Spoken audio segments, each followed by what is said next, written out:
Alors, j'accueille maintenant avec grand plaisir un collègue que j'ai connu quand j'étais professeur à l'Université de Paris 12 Créteil, qui est maintenant grand professeur à l'Université de Lyon 3, ancien élève de l'ENS Ulm, donc agrégé de philosophie, qui a fait aussi un DEA de logique et une thèse à Paris-Sorbonne sur la rationalité et la théorie de la décision, avant donc d'enseigner à Créteil puis Lyon.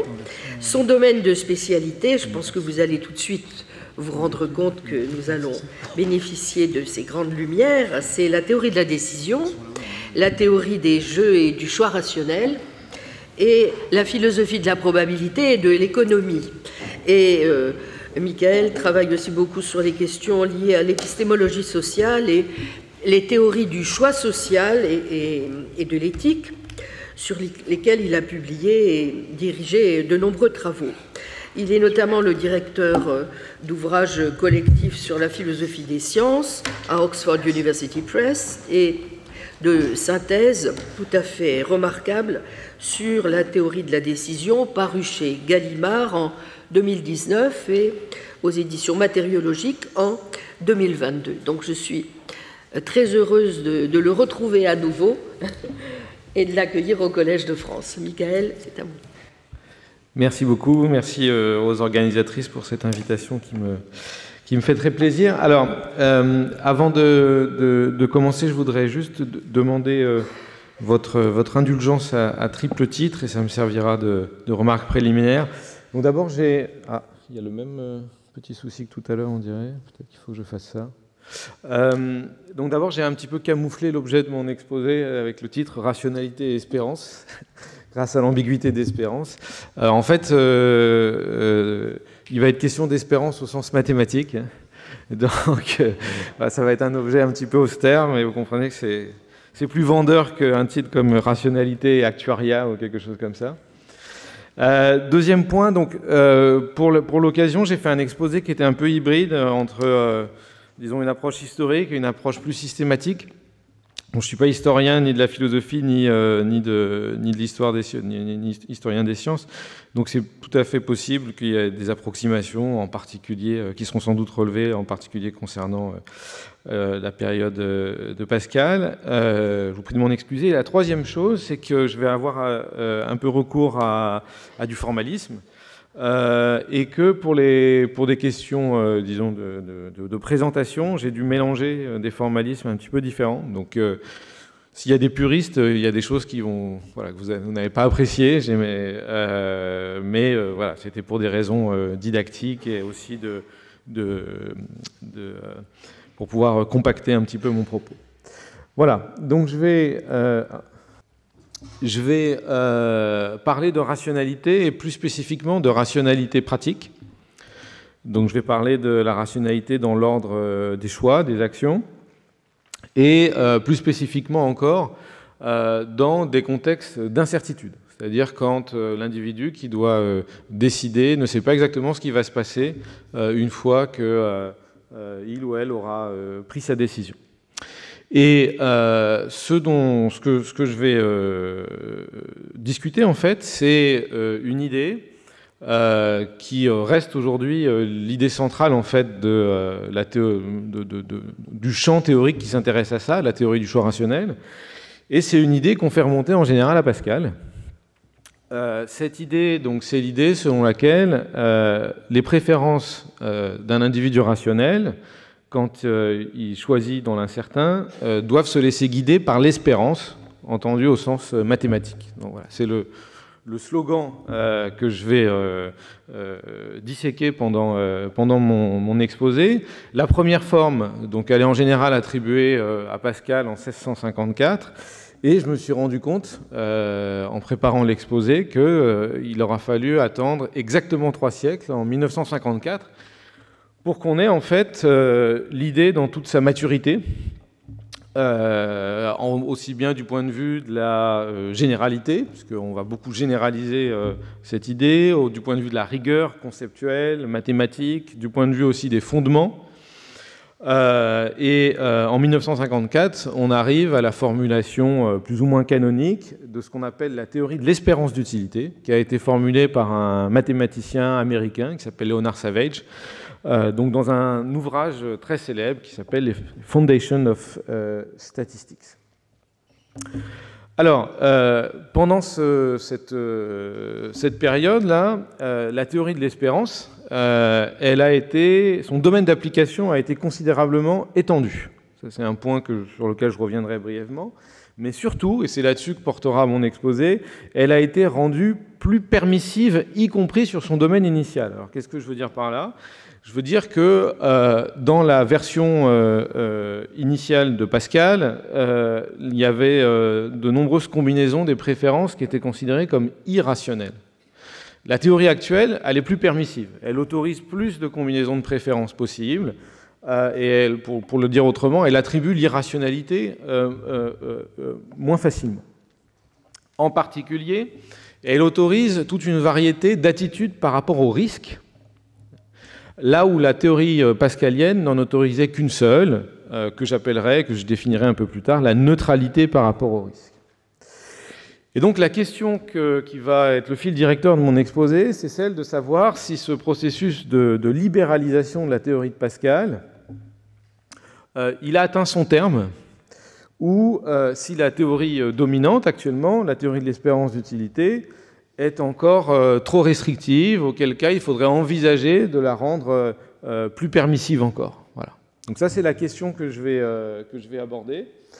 Et ça va me permettre de faire un parcours en partie historique. Je vais commencer par rappeler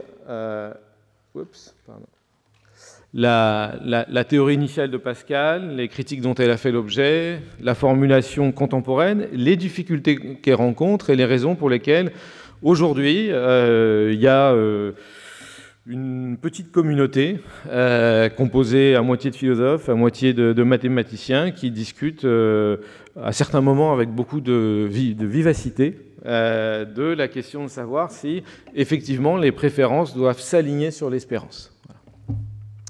Alors, cet exposé, c'est une sorte de parcours très très sélectif dans un ouvrage qu'a évoqué Claudine qui doit paraître en fait depuis longtemps, mais a priori il devrait paraître d'ici la fin de l'année. Voilà, les épreuves sont lentes à être corrigées. Alors, donc pourquoi on appelle la théorie de l'espérance dans sa formule initiale la théorie de pascalienne? Parce qu'en général, on l'a fait remonter à un échange épistolaire entre Pascal et Fermat à propos d'un problème qui avait été soulevé, formulé par le chevalier de Méret, qui doit être familier à tous les pascaliens de l'Assemblée. Donc on joue au jeu suivant, un jeu à 2 joueurs. Chaque joueur met dans un pot la même mise, un certain nombre de pistoles. On va considérer une pièce équitable. À chaque joueur, on fait correspondre un des 2 côtés de la pièce. Donc il y aura un joueur pile, un joueur face. On lance cette pièce à répétition. On décide à l'avance du nombre de manches gagnantes pour gagner la partie.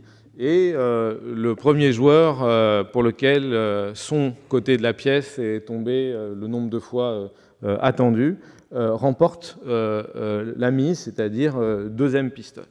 Donc la question c'est, imaginons que la partie soit interrompue avant qu'elle soit terminée. Selon quel principe on va partager le pot entre les 2 joueurs? Il se trouve que la réponse qu'a donnée Pascal au chevalier, et qu'on voit dans la correspondance avec Fermat, contient en germe un critère assez général de préférence et de choix dans l'incertitude qui repose sur une notion encore implicite dans cette correspondance d'espérance mathématique. Alors je vais vous donner l'exemple que prend Pascal et le raisonnement qui se tient. Donc supposons qu'on joue en 3 manches gagnantes et que chaque joueur mette 32 € au pot et la partie est interrompue après 3 manches après que les résultats aient été face, pile, pile. Donc comment on va répartir ces 64 pistoles qu'il y a dans le pot? Alors le raisonnement que semble avoir Pascal est le suivant. Imaginons qu'il y ait une 4e manche. Si la pièce tombe sur pile, ça veut dire que le joueur pile a gagné, et donc il va remporter les 64 pistoles.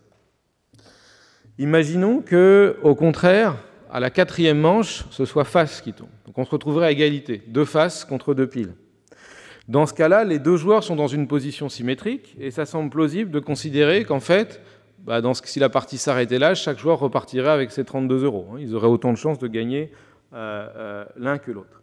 Donc la position du joueur pile, dans cette configuration, elle a une valeur virtuelle, on pourrait dire, de 32 pistoles. Donc ça veut dire quoi? Ça veut dire que si on remonte d'un cran, sa position actuelle au joueur, après 3 manches, elle vaut au moins 32 pistoles, et avec une chance sur 2, 64, et avec une chance sur 2, 32 seulement. Ce qui fait que la valeur synthétique qu'on peut avoir envie d'attribuer à la position actuelle du joueur pile, c'est 32 plus 32 sur 2 est égal à 46 pistoles. 48 ? Oui, 48, merci. À ce stade,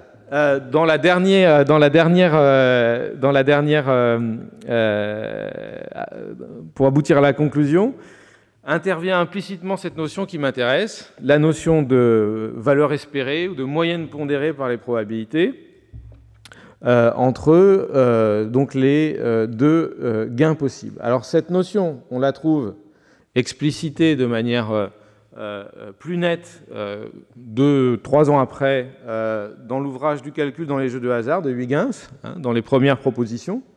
Donc lui, à la différence de Pascal, dans sa correspondance, il part par une sorte de caractérisation de cette valeur en fonction de l'espérance qu'on appelle depuis l'espérance de gain, et à partir de ça, il va résoudre le problème des parties. Donc en particulier, la formulation la plus générale, on la trouve dans la proposition 3, qui dit que quand on a P chance d'obtenir A, donc A c'est une somme d'argent, Q chance d'obtenir B, où B c'est une autre somme d'argent, les chances étant équivalentes, la situation a une valeur qui correspond à l'espérance de gain, donc ça équivaut à P sur P plus Q de A plus Q sur P plus Q de B. J'espère que je ne me suis pas trompé. On a une formulation plus exotérique et un tout petit peu plus générale, quelques années après, dans la logique de Port-Royal, qui est souvent, dans cet extrait, qui est souvent considéré comme la première formulation de la théorie pascalienne de l'action en incertitude. Je cite: « Pour juger de ce que l'on doit faire pour obtenir un bien ou pour éviter un mal, il ne faut pas seulement considérer le bien ou le mal en soi, mais aussi la probabilité qu'arrive ou n'arrive pas, et regarder géométriquement la proportion que toutes ces choses ont ensemble. » Et on peut y lire ce qu'on appelle aujourd'hui à peu près la théorie de l'espérance de gain. J'en donne une formulation standard. Imaginons que je considère les options auxquelles je fais face comme ce qu'on appelle c'est un mot de jargon, les loteries monétaires. C'est-à-dire, une loterie, c'est quelque chose qui va me donner un montant d'argent avec une certaine probabilité. Je note ça, P majuscule, Q majuscule, etc. Comment est-ce qu'on doit opérer si on veut être rationnel? D'abord, une option, ça s'évalue en fonction de son espérance de gain. Donc la valeur d'une option, c'est son espérance de gain, c'est-à-dire la moyenne des gains et des pertes, s'il y en a, qu'elle occasionne, pondérée par les probabilités que chacun de ces gains et de ces pertes arrive. Deuxièmement, les préférences d'un individu rationnel doivent s'aligner sur ses espérances. Donc je dois préférer une loterie à une autre si et seulement si la première loterie a une espérance de gain qui est supérieure à la seconde. Et troisièmement, quand je dois choisir entre plusieurs loteries, je dois choisir celle qui a l'espérance de gain la plus élevée. Alors, cette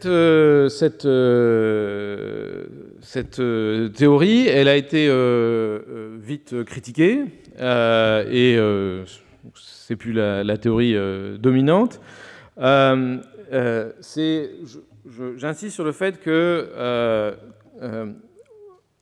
cette théorie, elle est doublement restreinte dans le domaine qu'elle vise. C'est-à-dire qu'elle porte sur des actions dont les conséquences sont monétaires. Ça, c'est un premier point. Et deuxièmement, elle porte sur des situations où les probabilités avec lesquelles vont arriver ces conséquences monétaires, elles sont supposées connues par le décideur, et c'est la raison pour laquelle parfois on les appelle objectives. Donc, elle soulève deux questions, cette théorie en l'état. Elle soulève des questions de l'ordre de la correction, c'est-à-dire est-ce que cette théorie elle est correcte pour le domaine qu'elle vise, et deuxièmement des questions d'extension, c'est-à-dire la question de savoir comment est-ce qu'on peut l'enrichir pour qu'elle puisse s'appliquer à des domaines plus vastes. Et l'histoire de la théorie de la décision, ça a consisté à s'intéresser à ces deux questions, et parfois de manière simultanée. Moi, je vais surtout m'intéresser à la première question. Est-ce que c'est une théorie correcte, ne serait-ce que pour le petit domaine pour lequel elle est faite au départ? Et historiquement, il est apparu très vite qu'il était douteux que ce soit une théorie correcte. Alors, la manière dont on raconte l'histoire, souvent, c'est en faisant intervenir une expérience de pensée, le paradoxe de Saint-Pétersbourg, qui a été proposé par Nicolas Bernoulli assez peu de temps après, en 1713. C'était un scénario qui met en jeu une situation potentiellement infinie. On va jeter une pièce non biaisée de manière répétée jusqu'à ce qu'elle tombe sur face. Et le jeu s'arrête dès qu'elle tombe sur face. Donc le jeu peut s'arrêter tout de suite, ou au bout de 2 coups, au bout de 3 coups, etc. Et les gains que la personne qui participe à ce jeu vont être doublés à chaque fois.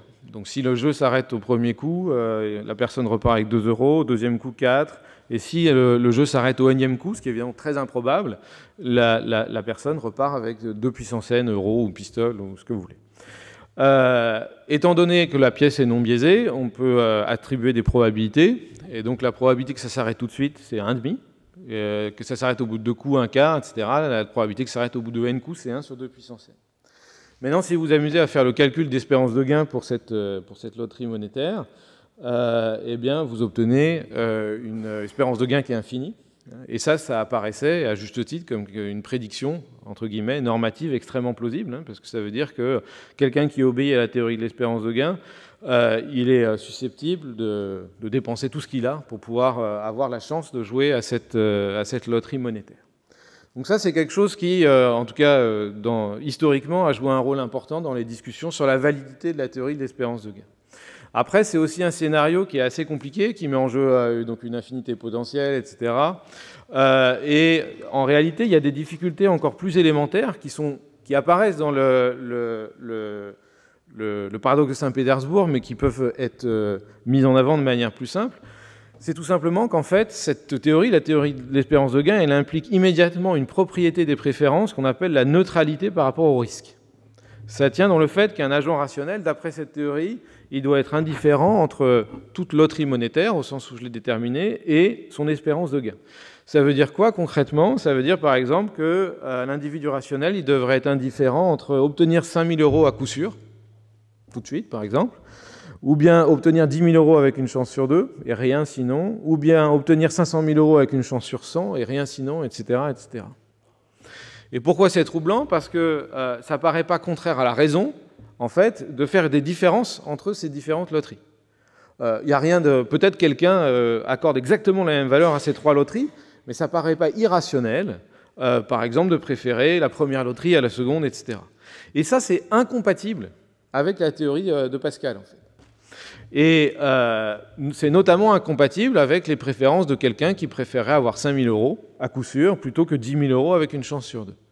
La personne qui a ce genre de préférences, qui sont plutôt les préférences les plus répandues, on dit qu'elle a de l'aversion par rapport au risque. Et donc l'aversion par rapport au risque, c'est quelque chose qui est exclu par la théorie de l'espérance de gain. La théorie de l'espérance de gain, elle vous dit que quelqu'un qui a de l'aversion par rapport au risque, il est irrationnel. Et ça, c'est une conséquence qui est contre-intuitive. Donc, ces difficultés ont incité, dès le début du XVIIIe siècle, plusieurs mathématiciens à réfléchir sur une manière de transformer la théorie qui, malgré tout, avait des caractéristiques attractives. Et ce qui a été proposé à peu près en même temps, à une dizaine d'années d'écart, par Gabriel Cramer et Daniel Bernoulli, en fait, c'est une théorie qui est une simple généralisation de la théorie de l'espérance de gain, et c'est ça qu'on appelle la théorie de l'espérance d'utilité. Alors, quelle est l'idée ? L'idée, c'est qu'en fait, je vais appliquer cette idée d'espérance, cette moyenne pondérée, non plus à la grandeur objective qui m'intéresse, de l'argent, on pourrait aussi imaginer d'autres grandeurs objectives, hein, je sais pas, des biens matériels, etc. Donc non plus les grandeurs objectives, mais quelque chose donc, qui est là qui est marqué U de x, qu'on appelle dans le jargon, mais c'est un faux ami, l'utilité de X, qui est censée être une mesure de la valeur que l'individu accorde à ce gain. Et donc c'est cette substitution-là qui est proposée. Alors ensuite, la théorie, c'est la même. Hein. À la place de X, vous mettez des U de X, donc vous avez, au lieu d'avoir une espérance de gain, vous avez une espérance d'utilité, comme ici. Alors pourquoi c'est intéressant? Alors, sauf erreur, Cramer et Bernoulli étaient plutôt préoccupés par le paradoxe de Saint-Pétersbourg. Bah, c'est intéressant dans ce cadre-là, parce que pour des fonctions d'utilité plausibles, bah en fait, ça permet de donner une réponse elle-même tout à fait plausible au paradoxe de Saint-Pétersbourg. Alors, en réalité, ce n'est pas une réponse qui est forcément complètement satisfaisante, mais encore une fois, je n'ai pas envie de trop parler du paradoxe de Saint-Pétersbourg, qui est assez atypique. Pour ce qui est des choses qui m'intéressent un petit peu plus, sur les rapports au risque, et ben en fait, ça ouvre la possibilité d'avoir des individus rationnels qui ne sont pas neutres par rapport au risque. Par exemple, qui ont de l'aversion au risque, ou au contraire, qui aiment le risque. Et ça, c'est extrêmement précieux. Et en fait, il y a une correspondance systématique. Alors, je ne sais pas si elle était tellement mise en avant à l'époque, mais en tout cas, aujourd'hui, ça figure dans tous les manuels de théorie de la décision, entre la forme de cette fonction d'utilité, hein, donc qui associe à des sommes d'argent la valeur qu'a aux yeux de l'individu cette somme d'argent, entre sa forme et la manière dont l'individu réagit au risque. Si la fonction d'utilité elle est concave, comme ça implique que c'est un individu qui va plutôt éviter le risque. Il va préférer 5 000 € à coup sûr à 10 000 € avec une chance sur 2. Si la fonction d'utilité est linéaire, toute droite, ça veut dire qu'il est neutre par rapport au risque. En fait, c'est équivalent à l'espérance de gain. Et si au contraire elle est convexe, bah, c'est quelqu'un qui va avoir une disposition à prendre des risques. Voilà. Donc on a cette élégante correspondance. Alors ça, là j'ai présenté sous une forme vraiment rudimentaire la théorie de l'espérance d'utilité. Maintenant, ce que je vais aborder en fait, c'est les différentes critiques dont elle a pu faire l'objet à l'époque contemporaine, disons, en rapport spécifiquement avec cette question du rapport au risque. Alors il y a une première difficulté qui est de nature conceptuelle, et qui porte sur le lien très fort qui est établi par la théorie entre la manière dont j'accorde une valeur à l'argent ou à une autre grandeur objective et mon rapport au risque. Alors de manière abstraite, on pourrait se demander, mais pourquoi est-ce que la manière dont j'évalue des biens, c'est quelque chose qui devrait déterminer la propension plus ou moins grande que j'ai à prendre des risques? Ce sont des choses assez hétérogènes en fait. En particulier, si vous avez une fonction d'utilité pour l'argent donc qui est linéaire, pourquoi est-ce que ça voudrait dire que forcément on serait neutre par rapport au risque? Ça, c'est l'implication de cette théorie de l'espérance d'utilité. On pourrait se dire, ah, mais il pourrait très bien y avoir des gens qui évaluent de manière linéaire la valeur de l'argent, mais qui aiment prendre des risques ou qui n'aiment pas prendre des risques, etc. Alors ça, c'est un problème en particulier pour la première version de cette théorie de l'espérance d'utilité, celle du XVIIIe siècle, de Cramer et Bernoulli, parce que pour eux, la fonction d'utilité, en fait, c'était une fonction d'utilité qu'on appelle parfois l'utilité dans le certain. C'est quelque chose, effectivement, comme la pure valeur qu'un individu accorde à des biens, indépendamment de toute considération de risque, d'incertitude, etc., etc. La réponse contemporaine standard, c'est qu'en fait, justement, la théorie de l'espérance d'utilité actuelle, c'est pas tout à fait la même que celle de Cramer-Bernoulli, même si ce sont les mêmes formalismes. En fait, dans la théorie contemporaine, cette fameuse fonction d'utilité, c'est quelque chose qui intègre dès le départ le rapport de l'individu au risque. Ça veut dire qu'en fait, cette fonction d'utilité, la U, c'est pas juste une mesure de la valeur intrinsèque que vous accordez au bien, mais c'est déjà le résultat, l'espèce d'agrégation de deux choses qui restent complètement implicites, la valeur que vous accordez au bien et la plus ou moins grande propension que vous avez à prendre des risques. C'est la raison pour laquelle il y a une erreur de catégorie du point de vue de la théorie contemporaine à vouloir, dans cette perplexité qui consiste à dire mais ça devrait être indépendant, l'utilité et l'attitude par rapport au risque. Non, du point de vue de l'analyse contemporaine, cette fonction d'utilité, elle est intrinsèquement liée à nos propensions à prendre des risques, et c'est tout à fait normal que du coup les deux notions soient liées. Pour marquer ce point, il y a une habitude qu'on a plutôt chez les théoriciens du choix rationnel du côté de l'économie et des mathématiques, c'est d'appeler cette fonction d'utilité utilité von Neumann-Morgenstern, du nom donc des von Neumann et Morgenstern qui ont été les premiers à établir le paradigme contemporain de la théorie du choix rationnel dans les années 40, et qui justement ont mis au point une méthode et une présentation de la théorie de l'espérance d'utilité dans laquelle la fonction d'utilité a ce statut d'être un indicateur combiné de la valeur et de notre propension à prendre des risques. Donc ça, c'est la réponse standard qui fait encore l'objet de certaines discussions. Ce n'est pas complètement clos, en particulier chez les philosophes spécialistes du choix en incertitude, de référence, deux exemples dans la littérature récente. Alors, c'est pas là-dessus que je vais, c'est pas sur ce problème que je veux surtout m'arrêter, mais sur un autre problème qui est apparu dans les années 50 et qui est la source principale des contestations qu'il y a depuis de la théorie de l'espérance d'utilité. Donc la menace à l'espérance, elle vient directement de là. Donc il y a eu deux articles qui ont soulevé deux types de problèmes assez distincts. J'insiste sur le premier des deux, qui est dû à un économiste, Maurice Allais, dans les années 50. Alors c'est très simple, en fait, c'est deux choix hypothétiques qui ont été proposés via des questionnaires, et ensuite ça a été répliqué dans la littérature psychologique. Donc le premier choix, on demande à quelqu'un, au sujet de l'expérience, qu'est-ce qu'il préfère entre avoir 1 million d'euros à coup sûr, donc, vous voyez, ça correspond à ça, là, l'action A1, ou bien avoir cette seconde loterie, au sens où j'ai employé le terme tout à l'heure, qui vous donne 1 million d'euros avec 89 chances sur 100, 5 millions d'euros avec 10 chances sur 100, ou alors rien du tout avec une chance sur 100. Donc la deuxième loterie, elle introduit une probabilité de revenir avec rien du tout. Par contre, il y a une partie de votre million d'euros qui se transforme en 5 millions d'euros. Donc, comme dirait l'autre, il y a du pour, il y a du contre à opter pour la loterie numéro 2. Bon, il se trouve que la majorité des gens préfèrent la première loterie, préfèrent A1.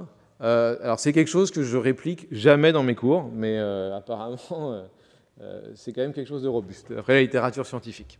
Il y a d'autres valeurs pour lesquelles ça marche assez bien. Second choix, complètement indépendant. Pareil, deux loteries. La première, vous avez 5 millions d'euros avec 10 chances sur 100, et dans 90% des cas, vous n'avez rien. Et quatrième loterie, vous avez 1 million d'euros avec 11 chances sur 100, et dans 89% des cas, vous n'avez rien du tout. Les deux situations de choix sont complètement indépendantes. On va vous demander d'émettre des préférences en toute indépendance dans le premier cas et dans le second cas.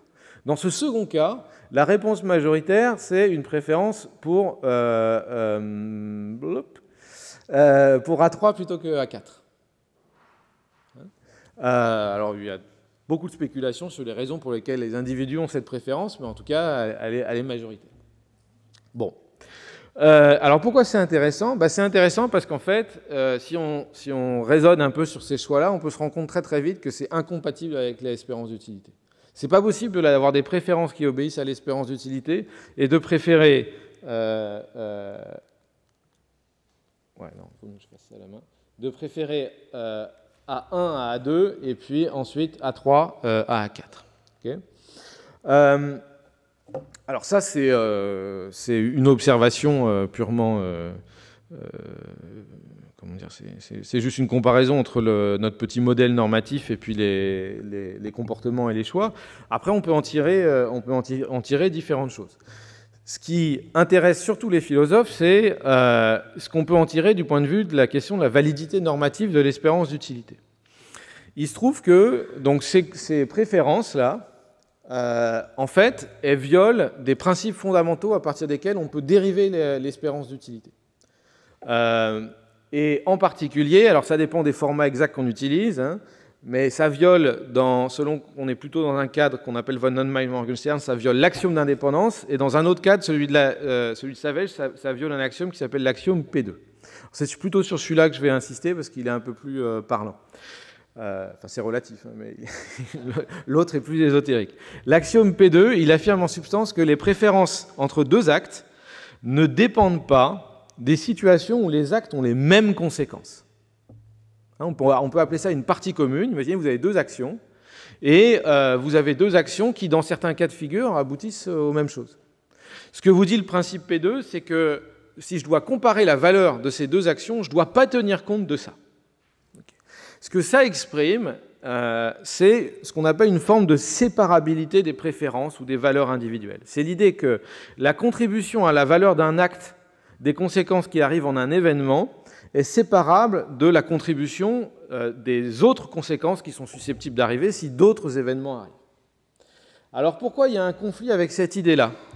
Eh bien, c'est assez facile de voir comment ça marche quand on reformule un tout petit peu le paradoxe d'Halley. De la manière suivante, vous voyez là, en fait, imaginez, vous avez des loteries dans lesquelles il y a 100 boules qui sont... dans chaque loterie, il y a 100 boules, et les boules sont numérotées, c'est ou bien par 1 million d'euros, 5 millions d'euros, ou rien du tout. Donc vous voyez, ça c'est la boule numéro 1, elle a 1 million d'euros, 0, 1 million... Et en fait, je reformule comme ça le choix entre 1 et A2, et entre A4 et A3. Vous voyez que mon premier choix entre 1 et A2, eh bien, les boules 2 à 90, elles ont la même conséquence pour les deux actes. Hein, ça me donne 1 million d'euros dans les deux cas. Et donc, ce que me dit le principe P2, le principe de séparabilité, c'est que si je veux comparer 1 et A2, eh bien, en fait, je peux faire abstraction complètement de cette colonne centrale, parce qu'il se passe la même chose. Si je dois décider lequel est meilleur entre 1 et A2, je peux mettre de côté les endroits où ça coïncide pour me concentrer sur les endroits où ça diffère. Qu'est-ce qui se passe quand je compare A3 et A4 ? Ben en fait, on a un peu le même phénomène, c'est-à-dire que sur les boules 2 à 90, vous avez la même conséquence. En revanche, il y a une différence, c'est que cette conséquence, c'est plus 1 million d'euros, mais c'est 0. Hein, c'est un choix qui est beaucoup moins avantageux.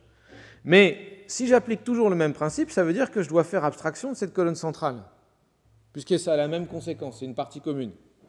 Mais ça veut dire que si je fais abstraction de la colonne centrale, en fait, le choix entre A1 et A2, bah, d'une certaine manière, il est exactement le même que le choix entre A4 et A3. Et que si je préfère, par exemple, A1 à A2, bah, je dois préférer A4 à A3. Puisque, encore une fois, imaginez que vous cachez la colonne centrale, vous voyez que c'est exactement les mêmes deux paires en réalité. D'où l'idée que si vous préférez A1 à A2, vous devez préférer A4 à A3 et réciproquement. Et ça, c'est exactement ce que ne font pas les individus qui répondent au paradoxe d'Halley. Ça veut dire qu'ils violent ce principe qu'on appelle P2, ce principe de séparabilité. Alors, un diagnostic possible de la situation, il me reste une dizaine de minutes, c'est ça ? Un diagnostic possible de la situation, c'est le suivant. Ce n'est pas le diagnostic majoritaire, mais il est pas mal défendu par les philosophes en particulier. Donc il y a des préférences qui ne sont pas séparables dans le sens où je l'ai dit, c'est-à-dire qui violent l'axiome P2 de Savage. Parmi elles, il y en a qui sont rationnelles, en tout cas qui semblent compatibles avec la rationalité. En particulier, les préférences comme celles dans le paradoxe de Halley, bah, c'est des préférences qui ne semblent pas pathologiques. Et si on demande aux gens, ça a été fait, on leur dit « Vous êtes sûr que vous voulez vraiment préférer A1 à A2 et A3 à A4, etc. » Les gens, en général, ils persévèrent dans leurs préférences initiales. Ce n'est pas comme si c'était de simples erreurs ou des fautes d'inattention, etc. On peut vouloir en inférer qu'il y a dans ces préférences-là un rapport au risque qui nous semble tout à fait rationnel, mais qui n'est pas pris en compte par la théorie de l'espérance d'utilité. Conclusion, eh ben en fait, si on veut une bonne théorie de ce que c'est que agir et préférer rationnellement dans le risque, il faut une théorie un peu nouvelle qui soit compatible avec ce genre de préférences. Et je vous ai dit, ces préférences-là, elles sont incompatibles avec des principes qui sont vraiment au cœur de l'espérance d'utilité, d'où la conclusion qu'il faut abandonner, pas forcément s'éloigner beaucoup, mais il faut abandonner l'idée que les préférences rationnelles doivent s'aligner sur le critère d'espérance. Voilà. Alors, cette ligne de raisonnement, on la trouve... Alors, Maurice Allais était un des premiers à la prendre, mais ce n'est pas le seul. Et dernièrement, la dernière monographie qui a créé l'actualité des discussions philosophiques dans le domaine, elle est le fait d'une philosophe américaine qui s'appelle Lara Bouchak, qui s'appelle « Risque et rationalité ». Elle a une dizaine d'années. C'est exactement, en fait, le diagnostic qu'elle porte sur la situation. Et ce qu'elle propose, en fait, c'est de réviser l'espérance d'utilité en introduisant un facteur qui va déformer l'espérance. C'est pour ça qu'elle dit que c'est une théorie de l'espérance d'utilité pondérée par le risque. Et ce facteur-là, il est censé justement représenter une propension ou une absence de propension à prendre des risques qui serait irréductible à ce qui est capturé par la théorie de l'espérance d'utilité traditionnelle, et de fait qui est compatible avec les préférences à la Allais. C'est-à-dire on peut effectivement montrer qu'avec cette petite théorie, on est capable on peut obéir à cette théorie et avoir des préférences à la Allais. Et dans ce cas-là, ce que Bouchak fait de manière totalement explicite, c'est qu'elle défend la rationalité de préférences non séparables.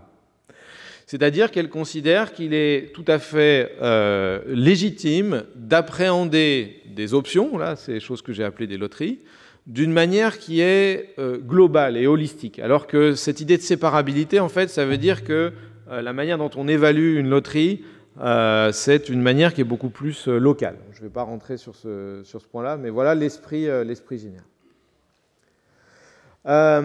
Alors, ce n'est pas la première à faire ça, hein. En général, ceux qui ont investi massivement dans ce genre de programme sont plutôt à trouver du côté de l'économie et pas forcément avec les mêmes objectifs. Souvent, les objectifs qu'ont ces recherches, c'est plutôt d'avoir une théorie descriptive du comportement plutôt qu'une théorie normative de la décision. Et il est plus rare qu'on ait des propositions de défense, comme c'est le cas avec cette philosophe, de défense normative de ce genre de théorie.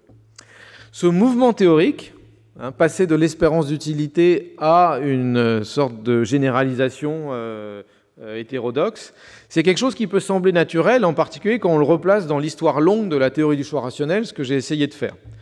En passant de l'espérance de gain, donc c'est la théorie de Pascal, à l'espérance d'utilité, on a rendu la théorie plus permissive et on l'a rendue compatible avec certains cas qui étaient contre-intuitifs.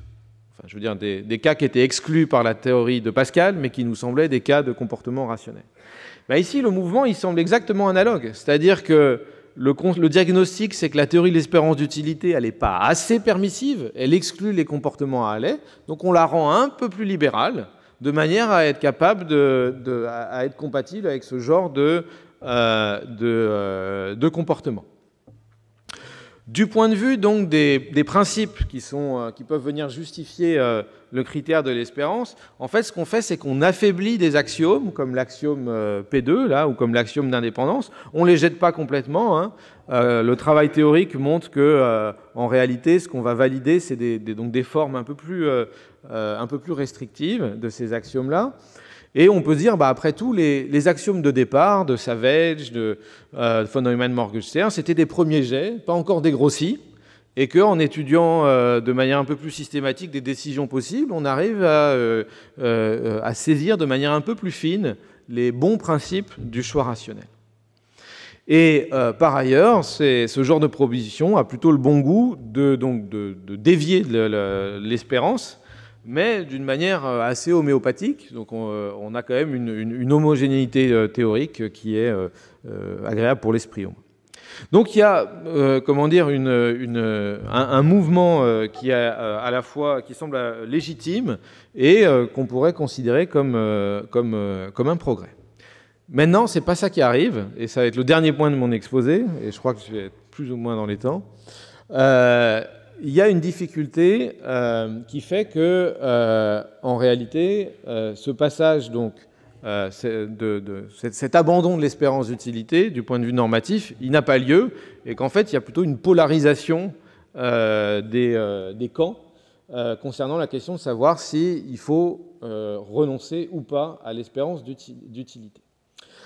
Alors, le problème, qui apparaît quand on rejette l'espérance d'utilité. Je pense que ce n'était pas du tout un problème qui était anticipé et même pas anticipable par l'essentiel de l'histoire de la théorie du choix rationnel. C'est quelque chose qui est une sorte de découverte et qui a eu lieu dans les années 70-80.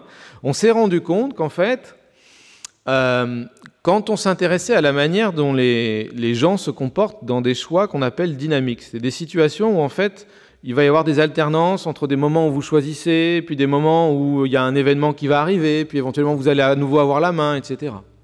Quand on s'intéresse à ce genre de situation, eh bien en fait, ne pas obéir à l'espérance d'utilité, ça a des conséquences qui paraissent très embêtantes. Et ça aboutit à des comportements qui peuvent sembler pathologiques. Et ça a donné naissance à un mouvement de défense de la théorie de l'espérance d'utilité, donc qui est basé sur ces situations de choix dynamiques. On appelle ça les arguments dynamiques, donc qui sont des arguments contre les préférences que j'ai appelées non séparables et en faveur de l'espérance d'utilité. Alors, je vous dis quelques mots sur ces arguments dynamiques et puis après je conclurai. Alors, ces situations, donc, ce sont des situations qu'on va représenter typiquement par des arbres. Ces arbres-là, ce sont des trajets possibles. Tout à gauche, vous avez un nœud qui est le nœud initial. C'est un moment souvent arbitraire. Et puis les branches correspondent à des futurs possibles. Il y a deux types de nœuds dans cet arbre. Il y a des nœuds ronds qui correspondent à des événements, donc des choses qui arrivent, qui ne sont pas directement dans le pouvoir de l'agent. Et puis les carrés, ce sont ce qu'on appelle des nœuds de décision. C'est des endroits où l'agent choisit effectivement. Donc choisir, ça veut dire choisir une des branches. Et on va s'intéresser à la manière dont l'individu planifie son comportement dans ce genre d'arbre. Donc on va s'intéresser à un objet qu'on appelle un plan ou une stratégie. Maintenant, on peut songer à des principes de rationalité pour la conception de ces plans. Qu'est-ce qu'un individu rationnel ferait s'il doit concevoir des plans pour naviguer dans ce genre d'arbre de décision? Alors, il y a deux principes qui sont très très forts et qui sont au centre des discussions. Il y a un premier principe qui est un principe de séparabilité dynamique qui vous dit, en fait, quand vous arrivez à un sous-arbre, donc quand vous arrivez à un nœud de décision au milieu de l'arbre, vous devez faire exactement comme vous feriez si vous commenciez la situation de décision, s'il n'y avait pas eu tout ce qui s'est passé avant. Après tout, quand je décide, je suis essentiellement intéressé par le futur, donc je n'ai pas à tenir compte du passé. Si le passé fait une différence, ça veut dire que ça fait des conséquences différentes, mais ça apparaîtra, ce ne sera plus tout à fait le même arbre. Mais si vraiment je considère une situation qui est exactement la même que celle dans laquelle je me trouve, alors que moi j'ai commencé mon chemin dans l'arbre depuis déjà un certain temps, je devrais avoir le même comportement en fait. Donc ça c'est un premier principe. C'est une sorte de principe on ne doit pas considérer le passé quand on est à un nœud de décision, à partir du moment où les choses sont représentées comme elles le sont. Évidemment, dans la vraie vie, il y a plein de situations où il faut tenir compte du passé. Voilà. Deuxième principe, c'est le principe de cohérence dynamique. Dans la mesure où, dans un arbre comme ça, normalement, tout est su à l'avance, toutes les possibilités sont connues à l'avance, il ne doit pas y avoir de cas où vous allez vous dire « Ah bah tiens, quand je serai au nœud de décision dans 3 étapes, je vais faire ça » et quand vous vous y retrouvez, vous faites autre chose. Parce que normalement, par définition, dans ce cadre très idéalisé, quand vous vous retrouvez à ce nœud de décision 3 coups après, bah vous avez toutes les informations que vous avez à ce moment-là, vous les avez déjà au début au nœud initial de l'arbre. Donc, ce qu'on exige, c'est que dans ce genre de situation où l'information est maximale, la cohérence veut que vous ne changiez pas d'avis, en fait, pendant que vous naviguez dans l'arbre. On dit qu'un décideur qui obéit à ces deux principes, alors je ne sais pas pourquoi ce mot s'est ancré, il est sophistiqué.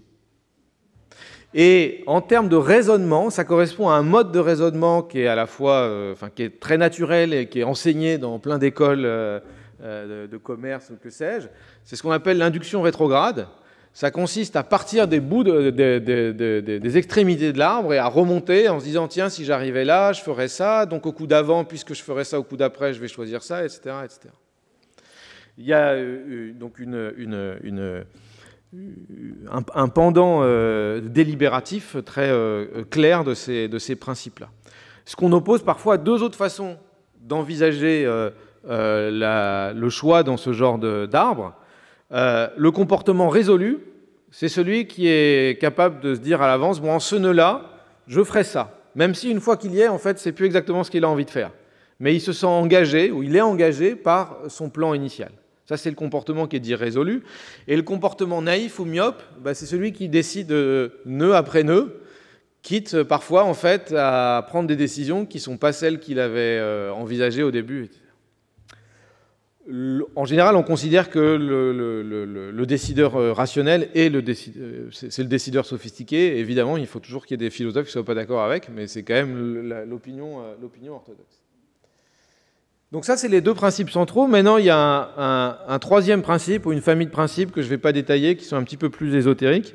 C'est des principes d'invariance qui vous disent, si on transforme un peu l'arbre en changeant parfois l'ordre des nœuds de décision et des nœuds événements, bien pour autant que globalement les options en fait sont les mêmes, ça ne devrait pas faire de différence dans les plans que vous choisissez. Ça, c'est le troisième principe de rationalité qui est invoqué par cette littérature-là. Maintenant, le résultat qu'on obtient, c'est qu'en fait, si vous obéissez à ces trois principes-là, forcément, vous avez des préférences séparables. C'est-à-dire vous êtes en phase avec le cœur de la théorie de l'espérance d'utilité. Ou pour le dire autrement, si vous avez des préférences non séparables, comme certains philosophes et économistes le réclament en réaction au paradoxe d'Allais, ça veut dire que vous devez abandonner un des principes supposés de rationalité dans ces choix dynamiques-là. Et donc vous faites face à une sorte de dilemme. Ou bien il faut abandonner ce que j'ai appelé la séparabilité dynamique, ou bien la cohérence, ou bien ces principes d'invariance. L'interprétation qu'en donnent les défenseurs de la théorie de l'espérance d'utilité, c'est que des préférences de ce type-là, donc qui abandonnent un des trois principes, sont incohérentes, donc irrationnelles, donc il est irrationnel de violer la théorie de l'espérance d'utilité. Voilà. Et ça, c'est le grand défi. Alors je crois que je vais des petits divertissements. Je vais passer. C'est le grand défi auquel font face tous ceux qui tirent le genre de leçon que j'ai indiqué du paradoxe d'Allais, comme Larabouchak, mais c'est un exemple parmi d'autres. C'est-à-dire tous ceux qui pensent qu'il y a une rationalité aux préférences non séparables et qu'il ne faut pas toujours s'aligner avec la théorie de l'espérance d'utilité. Voilà. Donc, je reviens à la question de départ. C'était est-ce que la théorie de l'espérance d'utilité est juste ce qu'il faut en termes de permissivité pendant les rapports par rapport au risque, c'est-à-dire ni trop restrictive, comme l'est la théorie pascalienne, ni trop permissive, comme le seraient peut-être ces théories des préférences non séparables. Alors, sur le fait que la théorie de l'espérance d'utilité, ou que la théorie pascalienne est trop restrictive, là, il y a un consensus, je ne connais pas beaucoup de voix qui s'élèvent contre. En revanche, de l'autre côté, est-ce que la théorie de l'espérance d'utilité est trop restrictive et est-ce qu'il ne faudrait pas envisager des préférences non séparables? Parce que j'ai essayé d'expliquer, c'est que là, il y avait une incertitude et des controverses qui sont très fortes. Ce qui est surprenant du point de vue de l'évolution un peu des idées, c'est que la question initiale qui se pose à la suite de Pascal sur la validité de sa proposition, c'est une question qui n'a aucune dimension temporelle, en fait. C'est ce qu'on appelle en théorie de la décision une question qui porte sur des choix statiques. Je choisis entre des loteries. Ce qui se passe depuis quelques décennies, c'est qu'en fait, l'évolution de la controverse, l'évolution contemporaine de la controverse, ont mis cette question sous la dépendance de questions qui ont trait à ce que c'est que se comporter de manière rationnelle dans des situations de choix dynamiques, donc dans des situations où il y a une distribution dans le temps des événements qui peuvent survenir et des décisions du décideur. Voilà, je crois que j'ai épuisé mon temps. Voilà, je suis un peu triste de ne pas avoir montré les arbres, mais merci beaucoup.